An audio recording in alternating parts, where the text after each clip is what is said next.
Diálogo directo. 17:19. Ya estoy conectado con el economista Eric Mozo, joven catedrático, joven economista, con quien vamos a tener una visión sobre la situación que atraviesa el país tras los últimos anuncios y las medidas de shock que ha comenzado ya a implementar el régimen del presidente Lenín Moreno Garzón. Eric, ¿qué tal? Buenas tardes. ¿Cuál es su primera lectura sobre el tema? Washington, ¿cómo estás? Buenas tardes y buenas tardes a todos quienes nos escuchan. Qué gusto poder compartir una breve entrevista contigo.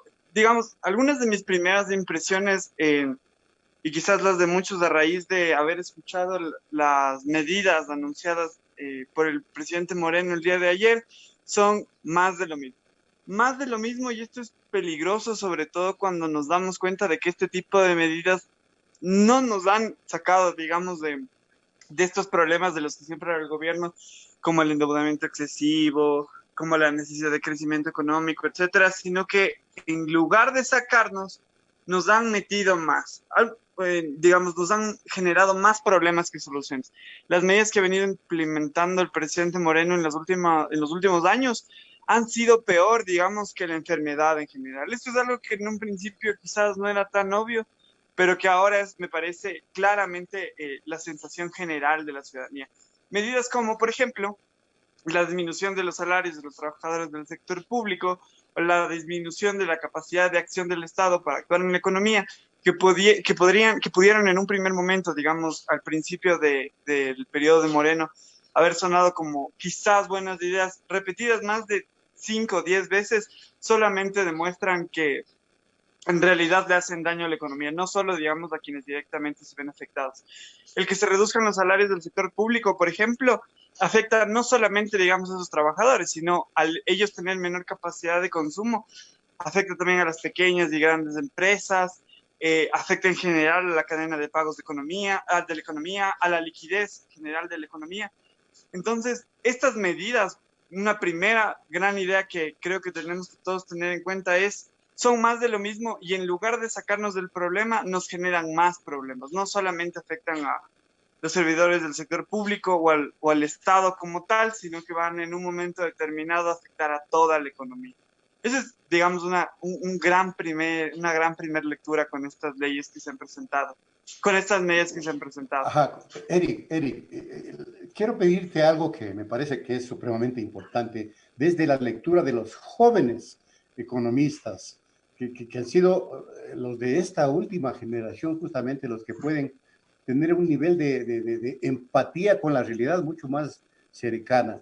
¿Cómo te explicas tú esta actitud tosuda, esta actitud ultra ortodoxa que asume el régimen, que vuela contracorriente de todo el mundo? Porque es que para mí es increíble esto, no lo logro comprender. En el Ecuador se hace todo lo contrario de lo que hace el mundo, inclusive en países considerados la meca del neoliberalismo. Por eso me gustaría conocer cuál es el pensamiento de la juventud sobre este tema. Sí, yo también pensaba en algo, bueno, he venido a pensar en algo muy similar estos días, pero sobre todo hoy tengo un compañero economista también en Twitter que él hoy ponía en Twitter y decía algo así como, no puede ser posible que estemos haciendo exactamente lo mismo que en los 90s, que no aprendimos nada.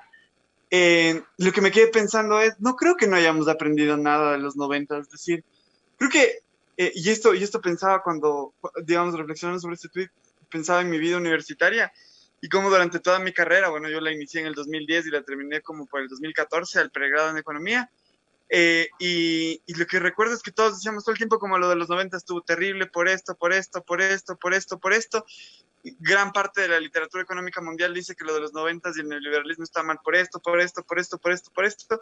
Y yo a veces no creo que ellos no hayan entendido mal la lección. Es decir, yo creo que ellos en realidad entendieron la lección. Yo creo que a veces tenemos el problema de pensar que lo que está haciendo el gobierno lo hace, digamos, que un criterio técnico. Cuando el ministro Martínez suele salir a decir, no, es que esto es una medida súper técnicamente pensada, uno como economista lee las medidas 2 segundos y dice, aquí no hay técnica para nada, o sea, esto no tiene ningún sentido técnico. Y si no es economía técnica, digamos, lo que prima en las decisiones en la política del gobierno, lo que guía sus acciones es la economía política, es decir, no tanto el sentido de qué es mejor en términos económicos para la sociedad, para el país, para las personas, sino qué es mejor para determinados grupos. Es lo único que puede explicar por qué, digamos, después de haber aplicado las mismas políticas en los 90 y haber tenido todo el descalabro que tuvimos, en este momento hacemos exactamente lo mismo.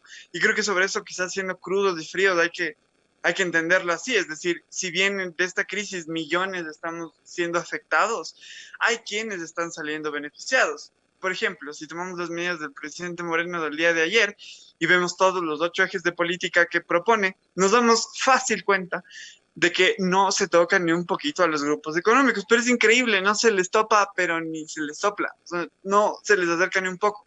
Si vemos las dos leyes aplicadas los dos fines de semana, digamos, el fin de semana pasado, tanto la ley de reestructuración de las finanzas públicas como la ley humanitaria, en un primer momento tocaba muy poco a los grandes grupos económicos, terminó sin tocarles prácticamente nada.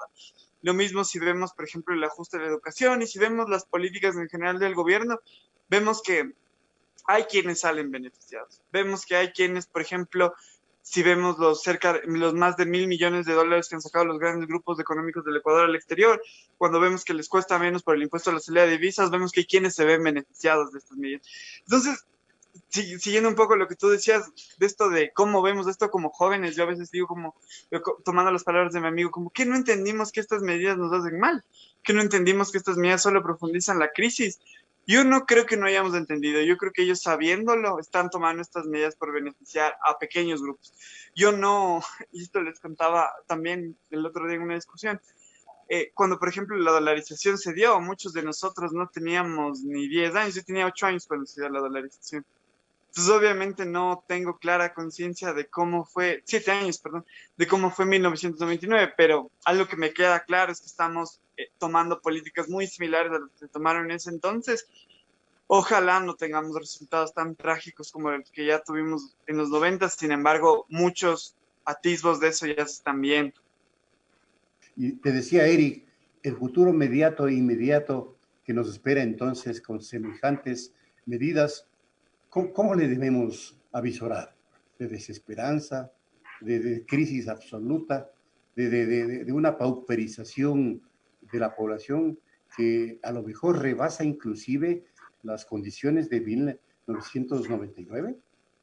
A ver, yo creo que en el futuro inmediato tenemos que tener clara conciencia de que este tipo de políticas están empeorando la calidad de vida de las y los ecuatorianos, pero no solo, digamos, de quienes son afectados por las medidas directamente, sino del país en su conjunto. Entonces, hay que tomar conciencia de esto. Ahora, a mí me gustaría pensar que no vamos a llegar a un escenario tan caótico ni tan trágico como en lo que acabó los 90, porque todavía siento que hay la posibilidad de revertir todo esto.